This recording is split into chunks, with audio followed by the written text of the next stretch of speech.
Hello, my name is Holly Tokarzik, and I'm a first grade teacher at Greenville County School District in South Carolina. Today, we are going to discuss the importance and benefit of implementing podcasts in the general education classroom. We are also going to unveil how it benefits both teachers and students. Today, we are going to explore an implementation plan and timeline that you can integrate within your school today. Thank you for joining me. Let's go ahead and get started. For today's presentation, the following objectives will be explored: the rationale, the project goals, the implementation, and the timeline. Let's begin with the rationale. Why podcasts? Research says that podcasts boost student learning and teacher effectiveness.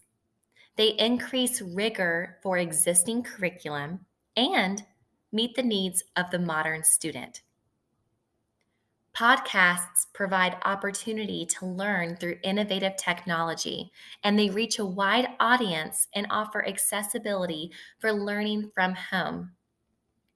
With this particular podcast plan, you will be able to create a school-wide virtual library or a bank of rich academic content that can be used by both teachers and students.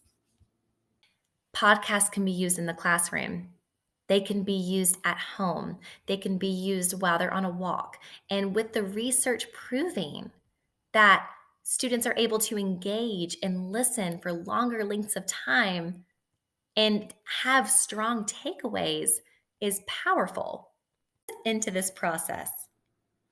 The more your teachers and paraprofessionals, specialists, administrators are diving into the exploration, discovery, creation, reflection, and implementation, the more active engagement you're going to get from both teachers and students. The more practice that is performed during this learning curve, the more your school will reap the benefits. A suggested timeline is that for fall, teachers are introduced to podcasts.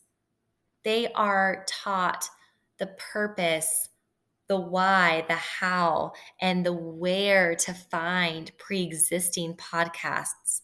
Teachers should be encouraged to research and catalog audios that they're finding that are supplemental and beneficial to their current curriculum. Professional developments should be provided during this time to reflect on implementing podcasts in instruction. And by late fall through early winter, teachers should be provided the opportunity to create their own podcasts, a well-designed podcast that aligns with upcoming curriculums.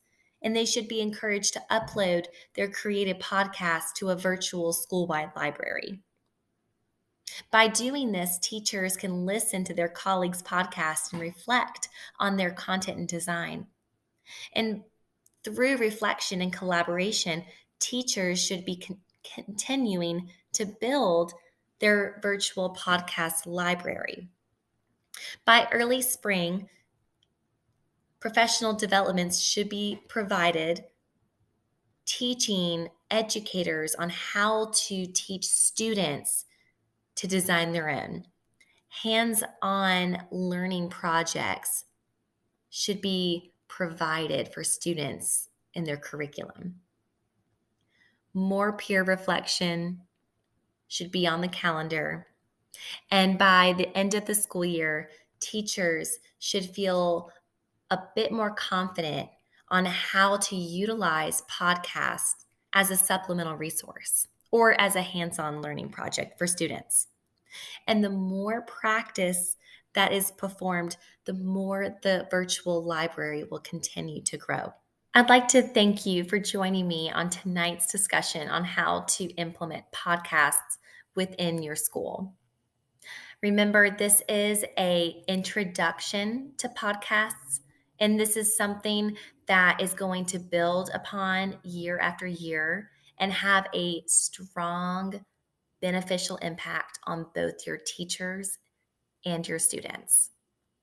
I highly encourage you to explore this further and to adjust or modify the timeline or roadmap that best meets your staff.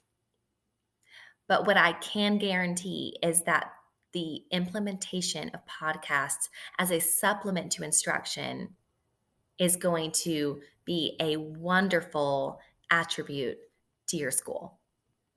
Best of luck, and thank you for joining me this evening.